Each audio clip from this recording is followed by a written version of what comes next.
How does a 22-year-old college kid make $150,000 in a single year off of 6 real estate transactions without taking any risk and without having any money of his own into the properties? Well, the answer to that question is wholesaling. And in today's video, I'm going to share with you the story of Sean Castellanos. And I'm going to show you how he used wholesaling to make over $150,000 and how he expects to make $300,000 this year with a slight strategy change. I'm also going to show you exactly how wholesaling works, and I'm going to talk about the dark side of this often unlicensed piece of the industry. But before we get into it, my name is Nolan Matthias, and if you want to thrive financially, this is the place for you. So do me a favor, hit that subscribe button and hit that like button so more people like you can see this video. Okay, so in yet another iteration of our Real Estate Secrets series, I was cruising through Business Insider and I found a really interesting article on a 22-year-old who made $150,000 last year off of real estate wholesaling. And as I tend to do, I dug deep into the story of Sean Castellanos. Because hey, if a 22-year-old kid can make $150,000 with no risk and no money, well, what's stopping you and I from doing it? So let's start real quick by jumping in and taking a look at the highlights of a story. So this is the Business Insider article, how a college student can make 6 figures in real estate according to a 22-year-old home flipper set to rake in $300,000 this year. And this is the story of Sean Castellanos, who earned $150,000 during college by wholesaling homes with few renovations. So in other words, he wasn't doing anything to these properties. Now watch till a little later in the video because this changes, and this is part of the strategy of how he's going to make $300,000 this year instead of just $150,000. Now, Castellanos says he built his business without financial help and expects to earn $300,000 in 2023. And the key to his success was working the phone for good deals, and networking helped him grow his business. Now, just like everybody else in this series, with the exception of maybe Donald Trump, Castellanos started his journey with education, and this seems to be a common theme amongst all of these very young real estate entrepreneurs. And he spent $6,000 on a single course from a company called Fortune Builders. Now, if we go and take a look at the Fortune Builders website, it comes off as super professional. And I have no doubt that this organization offers a really comprehensive education in real estate investing. But hold on a second, make sure you watch to the end of this video before you go ahead and jump into investing in one of these very expensive courses.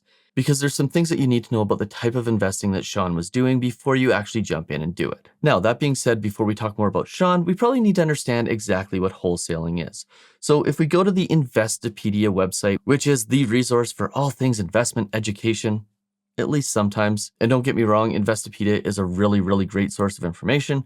But just like in this case where we're talking about wholesaling, it doesn't necessarily tell the whole story. But what I do love about Investopedia is they always have this section called the key takeaways. So if you want a quick education on something, this is a great place to start.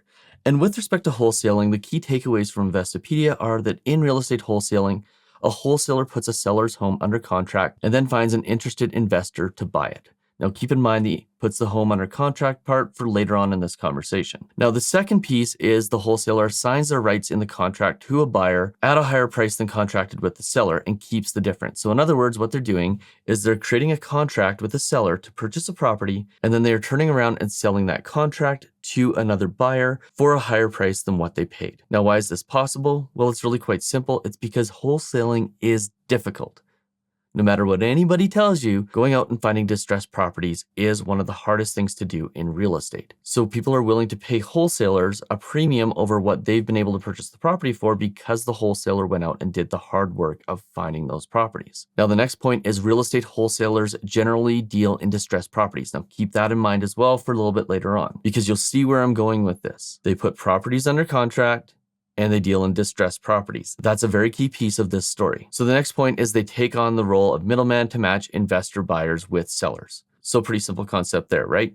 Just wait a little bit. And unlike flipping real estate, a real estate wholesaler doesn't make any renovations. They're simply putting properties under contracts.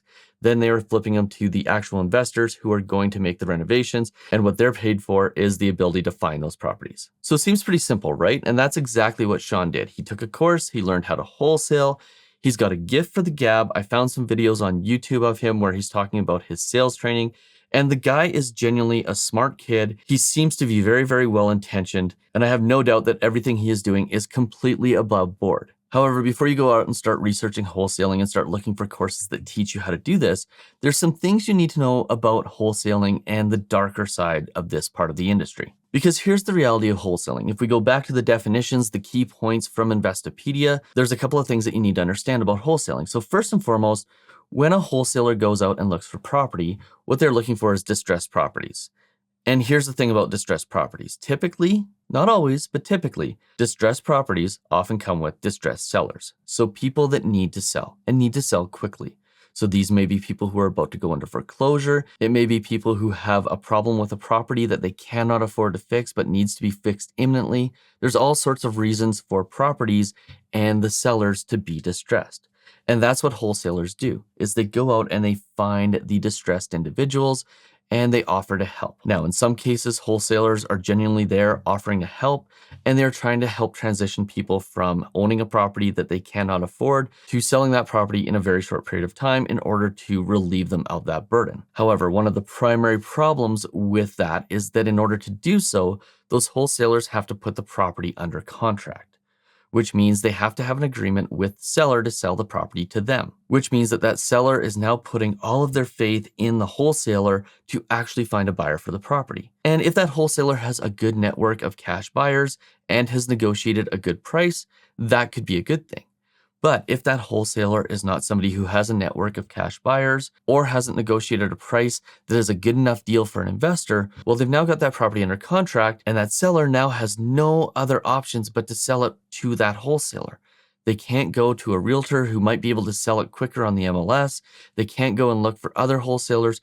They're literally putting all of their faith in that single individual. And that's where we in the real estate industry start to see people get burnt. Because when a wholesaler is unable to follow through on their obligation, quite often the contracts are written so that they're able to get their deposits back, and it leaves the seller in the exact same position that they were in to begin with. So in a lot of cases, people who sell their properties to wholesalers would be much better off if they ended up going to a realtor and figuring out how to sell the property quickly on the MLS system, where there is a significantly greater pool of buyers than what is available to that single wholesaler. But when you're a seller and you're distressed, and you see those signs on the back of traffic signs, or you get a note in your mailbox and it says, "We buy homes for cash," well, that's obviously tempting because you think that you have somebody who will be able to come in and immediately purchase that property for you on the spot. But the reality is that a lot of the people behind those "We buy homes for cash" advertisements actually don't have the cash. What they are is people who are looking to put your property under contract so that they can sell it to somebody that they might be able to find who actually does have the cash. Now, that's not to say that that's always the case, but in a lot of cases it is. So there's often a little bit of deceit there when it comes to wholesaling and what somebody is actually able to do. Now, on top of all this, wholesaling is an incredibly tough business because you've got to be able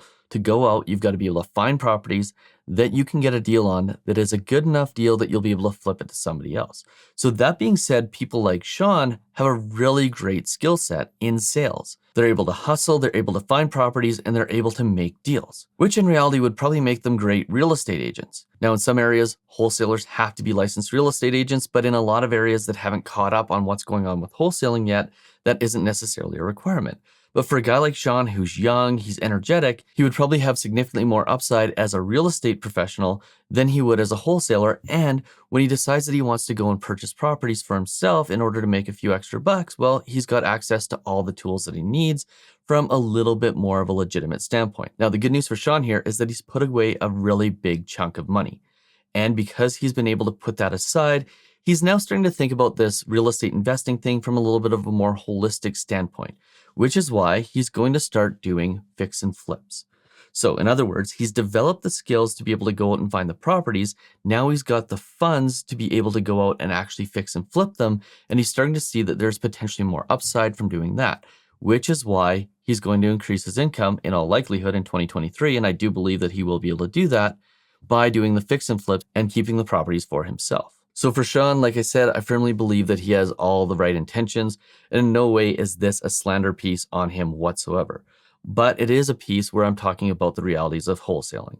And a lot of people jump into this thinking that they're helping people, and in a lot of cases, people end up selling the wholesalers the properties that they would be able to sell for more on the open market and would be able to get out of just as fast if they chose a really good realtor and looked for that bigger pool of buyers. So while it might seem like a really good idea, it's important that you do your research and don't just go and look for all of the benefits of wholesaling, but if you're going to look at doing this seriously, make sure that you also look at all the downsides of wholesaling. Look for that information so you can contrast it and see if this is really the right business for you. Because I really do think that the world would be a way better place if we had more people who did things like wholesaling, but did it to help people rather than to help themselves. Oh, and if you want to see more videos in our Real Estate Secrets series, make sure you check out this video right here.